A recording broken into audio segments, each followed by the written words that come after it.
Hi friends, Siva ஐலி சீரியல்லேருந்து சூப்பரான promo வந்திருக்கு. நம்ம அதை பற்றி தான் இந்த வீடியோக்குள்ளே நம்ம பார்க்க போகிறோம். வாங்க நம்ம வீடியோக்குள்ளே போகலாம்.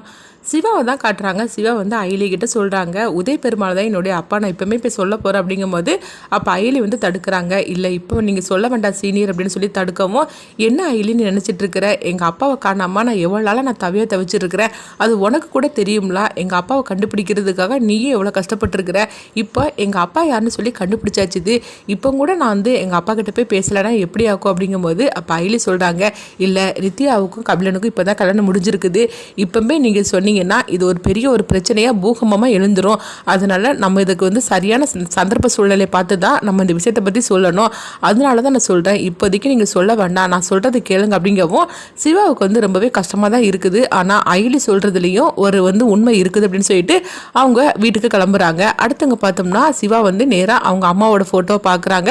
பார்த்ததுமே அவங்க கண் கலங்கி அழ ஆரம்பிச்சிருந்தாங்க.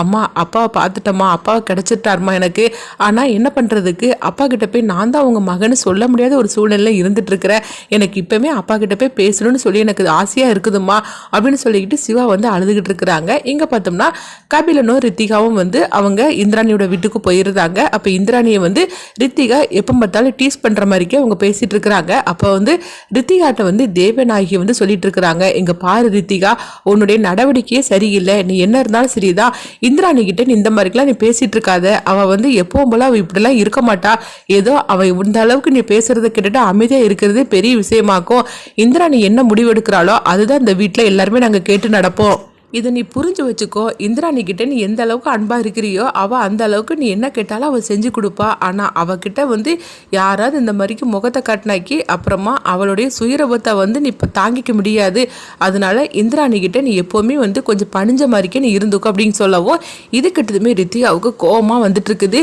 இந்திராணி கிட்ட நான் பணிஞ்சு போகிறதா, அவளை வந்து என் காலை எப்போ வந்து நான் பாத பூஜை செய்ய வச்சோனோ அப்பவுமே அவள் என் காலை விழுந்துட்டா, இதுக்கு பிறகு இந்த வீட்டோட மொத்த அதிகாரத்தையும் என் கைக்கு நான் வர வைக்கிறேன் அப்படின்னு சொல்லிட்டு இருக்கிறாங்க. அப்போ கபிலன்ட்ட வந்து ரித்திகா வந்து சொல்லிட்டு இருக்கிறாங்க, இங்கே பாருங்க, இன்னுமொழு உங்கள் விஷயத்தில் நான் என்ன முடிவெடுக்கிறோன்னா அதை தான் நீங்கள் செய்யணும், நீங்கள் என்ன கலர் ட்ரெஸ் போடணும், நீங்கள் என்ன சாப்பிடணும் அப்படின்னு சொல்லிட்டு நான் தான் முடிவெடுக்கணுமே தவிர உங்கள் அக்கா வந்து சொன்னாங்க அப்படின்னு சொல்லிக்கிட்டு நீங்கள் வந்து ஏதாவது நீங்கள் செஞ்சீங்கன்னு வச்சுக்கிடுங்களேன், அப்புறமா அவ்வளோதான் அப்படின்னு சொல்லவும் அப்போ கபிலன் சொல்கிறாங்க, என்ன ரித்திகா நீ இப்படி வந்தது வராதுமா இந்த மாதிரிலாம் நீ பேசிகிட்டு இருக்கிற, அக்காவை எதிர்த்து இங்கே நாங்கள் யாருமே பேச மாட்டோம், சொல்ல போனாக்கி இந்த வீட்டில் இருக்கிற பெரியவங்க கூட இந்திராணி அக்கா சொல்கிறது தான் அவங்க கேட்டு நடப்பாங்க, அந்த அளவுக்கு இந்திராணி அக்கா யாருக்கு என்ன வேணும்னு சொல்லிக்கிட்டு பார்த்து பார்த்து செய்வாங்க, அது மட்டும் இல்லாமல் இந்த குடும்பம் இன்னைக்கு இந்த அளவுக்கு கௌரவத்தோடு இருக்குதுன்னா அதுக்கு காரணமே இந்திராணி அக்கா தான், அதனால நீ இந்த மாதிரிக்கெலாம் இந்திராணி அக்காட்ட பேசுகிறத கொஞ்சம் கம்மி பண்ணிக்கோ, சொல்ல போனாக்கி சுத்தமாகவே இது மறந்துடு, அவங்கக்கிட்ட நீ ரொம்ப பாசமாக இரு, அவங்களும் உங்ககிட்ட ரொம்ப பாசமாக இருப்பாங்க,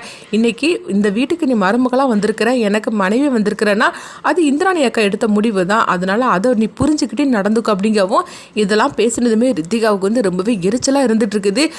உன்னா இந்திராணி கிட்ட போய் வந்து பணிஞ்சுப்போ தாங்கிக்கோன்னு சொல்லிக்கிட்டு இருக்கிறாங்க, இவெல்லாம் வந்து ஒரு மனுஷன்னு சொல்லிக்கிட்டு நான் அவளை போய் நான் தாங்கிறதுக்கா, இவளை கூடிய சீக்கிரமே என் காலில் விழ வைக்கிறேன், இவங்க எல்லாருமே வந்து இந்திராணிக்கு எதிராக நான் திருப்பி விடுறேன் அப்படின்னு சொல்லிட்டு ரித்திகா வந்து அவங்க மனசுக்குள்ளே நினச்சிட்டு இருக்கிறாங்க. அடுத்து இங்கே பார்த்தோம்னா வந்து ஐலியை தான் காட்டுறாங்க. ஐலி எல்லாரும் வீட்டுக்கு வந்துருந்தாங்க. அப்போ ஐலி வந்து சிவாவுக்கு வந்து ஃபோன் பண்ணலாம், ஏன்னா வந்து சிவாவோட அப்பா யாருன்னு சொல்லி தெரிஞ்சு போச்சுது, ஆனால் அவங்கள சந்திக்க விடாமல் நம்ம தான் செஞ்சுருக்கிறோம், அதனால் அவர் எப்படி இருந்தாலும் சரி தான் இப்போ வந்து கண்கலங்கி அழுதுகிட்டு தான் இருப்பார், அவருக்கு நம்ம இப்போ ஃபோன் பண்ணலாம் அப்படின்னு சொல்லிட்டு ஐலி வந்து சிவாவுக்கு ஃபோன் பண்ணுறாங்க. இங்கே பார்த்தோம்னா சிவா வந்து அவங்க அம்மாவோட ஃபோட்டோ எடுத்து வச்சுக்கிட்டு அவங்க அழுதுகிட்டு இருக்கவும் அப்போ வந்து ஐலி வந்து ஃபோன் பண்ணதுமே சிவா வந்து ஃபோனை அட்டன் பண்ணுறாங்க. உடனே ஐலி கேட்குறாங்க, என்ன சீனியர் என்ன பண்ணிட்டு இருக்கிறீங்க அப்படிங்கவும், என்ன ஐலி எங்கள் அப்பா கிட்ட பேச விடாமல் நீ தடுத்துட்டியே, எனக்கு எவ்வளோ ஃபீலிங்காக இருக்குது தெரியுமா அப்படிங்கவும், உடனே ஐலி சொல்கிறாங்க, உங்களுடைய ஃபீலிங் எனக்கு நல்லாவே புரியுது சீனியர், ஆனால் நான் சொல்கிறது கேளுங்க, உங்கள் அப்பா கிட்ட பேசுகிறதுக்கு இது சரியான சூழ்நிலை கிடையாது அப்படின்னு சொல்லவும், என்ன ஐலி நீ இப்படிலாம் பேசிகிட்டு இருக்கிற, நான் எங்கள் அப்பாவை சந்தித்து நான் பேச தான் போகிறேன் அப்படிங்கிறாங்க. இங்கே பாருங்கள் சீனியர், அதை மட்டும் நீங்கள் செஞ்சிடாதீங்க, நான் சொல்கிறக்கூடிய சரியான நேரத்தில் உங்கள் அப்பா கிட்ட நம்ம வந்து எல்லா உண்மையும் எடுத்து சொல்லலாம், சொல்லி அவரை புரிய வைக்கலாம், உங்களை வந்து மகனாக அவர் ஏற்றுக்க வைக்க சமாளிக்கலாம் அப்படின்னு சொல்லவும், என்ன ஐலி நீ நினைச்சிட்டு இருக்கிற, அவர் என்னுடைய அப்பா, என்னை இவர் வந்து ஏத்துக்கத்தானே செய்யணும், அவர் என்னை ஏத்துக்க மாட்டேன்னு எப்படி சொல்ல முடியும், நீ வந்து என்னை தடுத்தாலும் சரிதான், என்னால இதுக்கு மேல அமைதியா இருக்க முடியாது, எப்போ வந்து அவர் தான் எங்க அப்பான்னு சொல்லிட்டு எனக்கு தெரிஞ்சதோ இப்பவுமே இப்போ எங்க அப்பா கிட்ட பேசணும் போல இருக்குது, நான் நாளைக்கு காலையில விடிஞ்சதுமே நான் எங்க அப்பாவை பார்த்து நான் எல்லா உண்மையும் நான் சொல்ல போறேன் அப்படின்னு சொல்லிட்டு போனை வச்சிருந்தாங்க. இதை கிட்டதுமே ஐலி அதிர்ச்சி அடைகிறாங்க. ஐயோ, இவர் என்ன சொன்னாலும் கேட்க மாட்டேக்கார, இப்போ வந்து நம்ம என்ன பண்ணுறதுக்கு தெரியல, இப்பவே இவர் தான் வந்து நான் தான் வந்து உங்கள் மகன் சொன்னாக்கி கண்டிப்பாக அவர் வந்து இவர் மேலே கோவப்படுவார், அது இவர் புரிஞ்சுக்க மாட்டேக்கார, என்ன பண்ணுறதுக்கு தெரியலன்னு சொல்லிட்டு ஐலி ரொம்பவே குழப்பத்தோடு இருக்கிறாங்க. அடுத்த நாள் ஆனதுமே அவங்க சிவா பார்த்தோம்னா நேராக அவங்களுடைய ஆஃபீஸுக்கு போகிறாங்க. அப்போ வந்து உதய பெருமாள் வந்து அங்கே கேபினுக்கு வரவோ, அப்போ அங்கே சிவா உட்காந்துருக்கதை பார்த்துட்டு, என்ன தம்பி காலையிலே வந்திருக்கிறீங்க, என்ன விஷயம் அப்படின்னு சொல்லி கேட்டுட்டு இருக்கவோ, அப்பா அப்படின்னு சொல்லிக்கிட்டு சிவா கூப்பிடுறாங்க. என்னது அப்பாவா, என்ன தம்பி என்ன ஆச்சு அப்படின்னு சொல்லி கேட்டுட்டு இருக்கும்போது, அப்பா நான் தாம்பா உங்கள் பையன் அப்படிங்கிறாங்க. உங்களுக்கும் சங்கரி அம்மாவுக்கும் பிறந்த மகன் நான் தாம்பா அப்படிங்கிறாங்க. இது கிட்டதுமே உதய பெருமாள் வந்து அதிர்ச்சி அடைகிறாங்க. என்ன உளறிட்டு இருக்கிற, நீ நினைக்கிற மாதிரிக்கு எதுவும் கிடையாது, ஒழுங்கு மரியாதை இங்கேருந்து போறியா இல்லையான்னு சொல்லவும், அப்பா என்னப்பா இப்படிலாம் பேசிகிட்டு இருக்கிறீங்க அப்படிங்கும்போது, நான் தான் உங்கள் அப்பான்னு சொல்லிக்கிட்டு நீ எதை வச்சு சொல்லிட்டு இருக்கிற அப்படிங்கவும், உங்கள் கையில் இருக்கிற அந்த மோதிரம் தான் அப்படிங்கிறாங்க. என்ன மோதிரம் போட்டவங்களாம் உங்கள் அப்பாவா அப்படின்னு சொல்லி கேட்கவும், என்ன பேசிகிட்டு இருக்கிற, எங்கள் அம்மாவை பற்றி தப்பாக பேசிகிட்டு இருக்கிற அப்படின்னு சொல்லிக்கிட்டு சிவா வந்து அவங்க அப்பாட்ட கோபத்தோடு கேட்கவும், அப்போ வந்து கரெக்டாக இந்திராணி வந்துருந்தாங்க. வந்ததுமே இங்கே என்ன நடக்கும் அப்படின்னு சொல்லிட்டு இருக்கவும், இவன் என்னென்னமோ உளறிட்டு இருக்கிறா இந்திராணி அப்படின்னு சொல்லவும், உடனே வந்து சிவாவை அழைச்சிட்டு போகிறாங்க. இங்கே பாரு சிவா, நீ ஃபஸ்ட்டு இங்கேருந்து கிளம்பிப்போ அப்படின்னு சொல்லிட்டு வெளியே தள்ளவும் கரெக்டாக அங்கே அயலி வந்துருந்தாங்க. அயலி வந்ததுமே உடனே சிவா வந்து அழ ஆரம்பிச்சிருந்தாங்க. அவர் வந்து என்ன மகனா வந்து ஏற்றுக்க மாட்டேன்னு சொல்லிட்டாரு, அவர் வந்து என்னுடைய அப்பாவே இல்லைன்னு சொல்லிட்டாரு அயலி அப்படின்னு சொல்லிட்டு அவங்க கண்கள் அங்கவும். அப்போ அயலி வந்து சிவா கிட்ட சொல்கிறாங்க, எனக்கு தெரியும் சீனியர், அதனால தான் நான் ஓடோடி வந்தேன், நான் தான் கூட சொன்னோம்ல, சரியான சூழ்நிலையை பார்த்து சொல்லலான்னு, நீங்கள் எதுக்காக அதுக்குள்ளேயே அவசரப்பட்டீங்க அப்படிங்கவும், அப்போ சிவா வந்து சொல்கிறாங்க, இல்லை இவர் வந்து என்னுடைய அப்பான்னு சொல்லிக்கிட்டு நான் நிரூபிக்காமல் விட மாட்டேன், அதுக்கு நம்ம வந்து அவங்க வீட்டுக்குள்ளே போகணும் அப்படின்னு சொல்கிறாங்க. அடுத்தவங்க பார்த்தோம்னா அதே சூழ்நிலையில் தான் அயலியும் சொல்லிட்டு இருக்கிறாங்க, கபிலன்ட்டு ரித்திகாவை காப்பாற்றணும், அதுக்கு நம்ம வந்து அந்த வீட்டுக்குள்ளே நம்மளும் போய் ஆகணும் அப்படின்னு சொல்லிட்டு இவங்க ரெண்டோரும் சேர்ந்து ஒரு முடிவெடுக்கிறாங்க. இங்கே பார்த்தோம்னா உதய பெருமாள்கிட்ட வந்து இந்திராணி வந்து கேட்டுட்டு இருக்கிறாங்க, என்ன சித்தப்பா என்ன நடந்துச்சு, சிவா எதுக்காக அங்கே வந்து உங்ககிட்ட இப்படி கோவத்தோட பேசிட்டு இருந்தா அப்படிங்கவும், உடனே வந்து அவங்க வந்து இந்திராணி கிட்ட என்னென்னமோ சொல்லி சமாளிச்சிருந்தாங்க.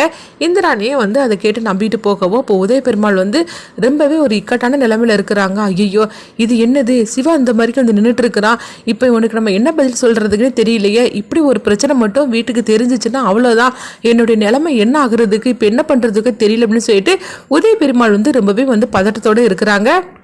சிவா இருக்கிற கோபத்துக்கு கண்டிப்பாக நம்மளை சும்மா விட மாட்டான், இப்போ என்ன பண்ணுறதுக்கு தெரியல அப்படின்னு சொல்லிட்டு உதய பெருமாள் வந்து யோசிக்க ஆரம்பிச்சிருந்தாங்க. அடுத்தது அங்கே பார்த்தோம்னா வந்து அவங்க அயலி வந்து சிவா கிட்ட சொல்கிறாங்க, சீனியர் நீங்கள் கவலைப்படாதீங்க, கண்டிப்பாக வந்து உங்களுடைய அப்பா உதய பெருமாள் தான் அப்படின்னு அவர் வாயாலேயே வந்து நீங்கள் தான் மகனை நான் சொல்ல வைக்கிறேன் அப்படிங்கிறாங்க.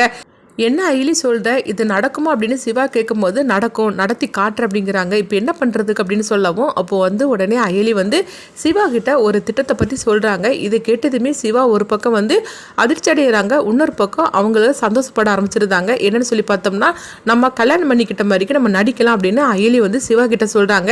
இதை கேட்டதுமே சிவா வந்து ஒரு பக்கம் சந்தோஷப்பட ஆரம்பிச்சிருந்தாங்க.